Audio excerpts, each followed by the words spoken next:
ಸ್ನೇಹಿತರೆ, ಈ ದಿನ ಅರಿವಿನ ಬೆಳಕು ನಮ್ಮದಾಗಲಿ. ಗುರುಕುಲದಲ್ಲಿ ಗುರುಗಳ ಪಾಠ ನಡೆಯುತ್ತಿತ್ತು. ಸತ್ಯಂ ಬ್ರೂಯಾತ್ ಪ್ರಿಯಂ ಬ್ರೂಯಾತ್ ನ ಬ್ರೂಯಾತ್ ಸತ್ಯಮ ಪ್ರಿಯಂ.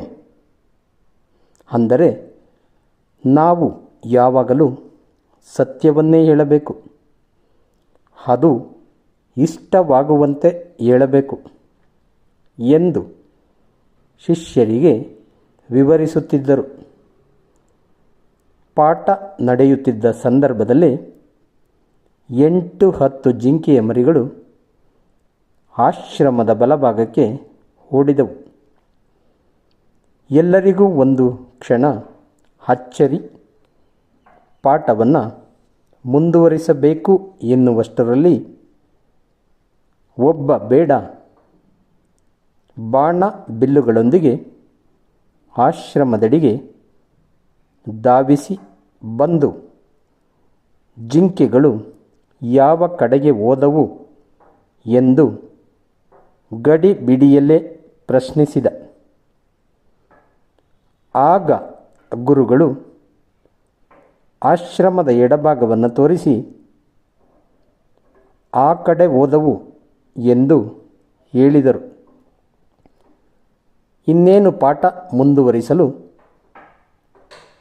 ಪ್ರಯತ್ನಿಸುತ್ತಿದ್ದಂತೆ ಶಿಷ್ಯರಲ್ಲಿ ಗುಸುಗುಸು ಪ್ರಾರಂಭವಾಯಿತು. ಅವರ ಮನದಿಂಗಿತ ವರಿತ. ಗುರುಗಳೇ,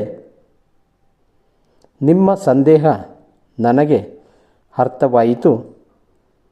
ಸತ್ಯವನ್ನೇ ನುಡಿಯಬೇಕೆಂದ ಗುರುಗಳೇ ಸುಳ್ಳನ್ನು ಹೇಳಿದರಲ್ಲ ಎಂಬ ಕಳವಳ ನಿಮ್ಮದು ನಿಜ. ಅದಕ್ಕಾಗಿಯೇ ಏನೇ ಮಾತನಾಡುವ ಮೊದಲು ಅಲ್ಲಿಯ ಸನ್ನಿವೇಶವನ್ನು ಸ್ಪಷ್ಟವಾಗಿ ಅರ್ಥ ಮಾಡಿಕೊಳ್ಳಬೇಕು. ಜಿಂಕೆಗಳು ಹೋದ ಸರಿಯಾದ ದಿಕ್ಕನ್ನು ಹೇಳಿದ್ದರೆ ಆ ಸಾಧು ಪ್ರಾಣಿಗಳು ಬೇಡನ ಬಾಣಕ್ಕೆ ಬಲಿಯಾಗುತ್ತಿದ್ದವು. ಆ ದುರಂತಕ್ಕೆ, ಆ ಪಾಪಕ್ಕೆ ಪರೋಕ್ಷವಾಗಿ ನಾನು ಕಾರಣನಾಗುತ್ತಿದ್ದೆ.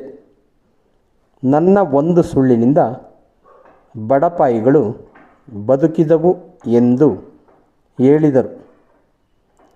ಹಾಗಾಗಿ ಯಾವುದೇ ಸುಭಾಷಿತವನ್ನು ಅರ್ಥೈಸಿಕೊಳ್ಳುವಾಗ ದೇಶ, ಕಾಲ, ಸಂದರ್ಭಕ್ಕೆ ತಕ್ಕಂತೆ ಇರಬೇಕು ಎಂದಾಗ ಶಿಷ್ಯರಿಗೆ ಅರಿವು ಮೂಡಿತು. ಲೌಕಿಕ ಬದುಕಿನಲ್ಲಿ ದಿನವೂ ವಿಚಿತ್ರ ಸನ್ನಿವೇಶಗಳು ಎದುರಾಗುತ್ತವೆ ಅನ್ನಿ. ಇಂತಹ ಸಂದರ್ಭದಲ್ಲಿ ಬಹು ಎಚ್ಚರದ ವಿವೇಕದ ನಡೆ ನಮ್ಮದಾಗಬೇಕು. ನಮ್ಮ ಮಾತಿನಿಂದ, ನಡೆಯಿಂದ ಇತರರಿಗೆ ಕೆಡಕು ಅಥವಾ ಅಪಾಯ ಸೃಷ್ಟಿ ಆಗಬಾರದು.